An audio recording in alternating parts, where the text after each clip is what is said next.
Today we will discuss 5/7 resolution in major keys. So in music, in some common chord progressions, you often see something like, for example, G7 going to C if we're in C major, or the reverse C to G7, and then usually they will go back to C major, try it as well. But why though? It's very common, but have you ever wondered why is that? Okay, so in music, we are always trying to balance these two elements, tension and release. We're always going back and forth between these two states.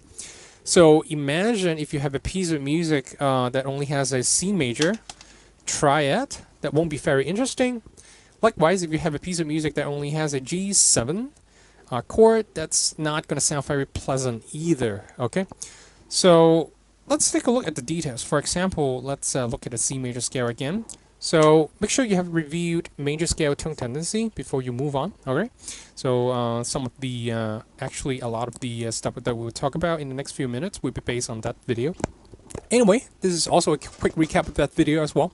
So C, D, E, F, G, A, B, C. Remember these four tones. Okay, for example, the F, the fourth degree of the C major scale, has a resolution point. It wants to go to the third, Fa, Mi. All right, so if I play that on the keyboard, that would be something like this. Alright, and then B, C, and D to C. So again, if you have no idea what I'm talking about, make sure you go back to the major scale tone tendency video and review that. Okay, and then for the G note, you can stay or you can resolve down to C.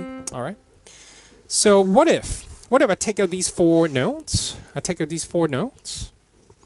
And stack them in thirds. Just so happens, you can really do it. Alright? So you have G, B, D, F. Remember, between B and F, there's actually a diminished fifth interval. And that just so happens, that whole thing is actually a G7 chord. You could take out these scale tones that want to resolve. Alright? So those notes tend to, they turn out to be the chord tones of G dominant 7 chord, okay? And these are the resolution points stacked in this manner. So again, G would resolve down to C, or it can stay. B would resolve up to C, D down to C, F down to E. And what's this? C, G, C, E, that's actually just a C major triad with the C doubled, right? G, C, E. Alright, so if I play the whole thing with the keyboard, okay, so right now you can't see. G, B, D, F. Alright. To C, G, C, E. Alright. One more time. Okay, so G would go down to C and stay, so 2 notes. B, here, would go up to C. That's almost a C major triad, right? And then the F would go down to E. Alright, so one more time, the whole thing, G, B, D, F, resolving to C major triad.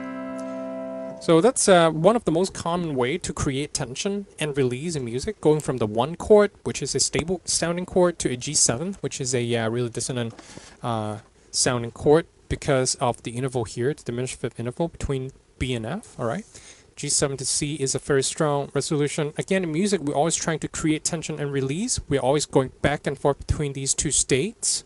Okay, so sometimes people call the, for example, 1 chord home, and then if we're over the G7, we're away from home. Alright, and when you're away from home, you tend to want to go home, right? And then when you're at home, you try to, you want to go out and watch a movie. Alright, but then after the movie, when it's late enough, you always want to go home and take a nap and sleep, okay? Or sleep. So in classical music, voice leading is a must, meaning what we just did there was a voice-led chord resolution, alright? So everything kind of moved very nicely by step, or stay. Alright, F to E, B to C, and then G to C, or just stay. So that was a voice-led.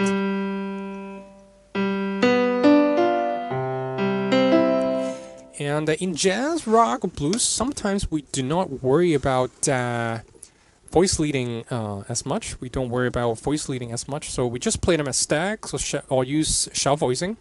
So by that, what I mean is, for example, a blues player or a say a yeah, let's take a blues player. We go from the G7 chord to the C7. You would just go like that, or a guitar player would do something similar. Of course, you would see voice leading in these types of music as well. That's definitely a sure thing. And we won't be focusing too much on voice leading, though, in the for now. Okay. So in the next lesson, we'll work out a few exercises that involves a 5-1 resolution that would be practical for the modern players. Okay. So I would see you there.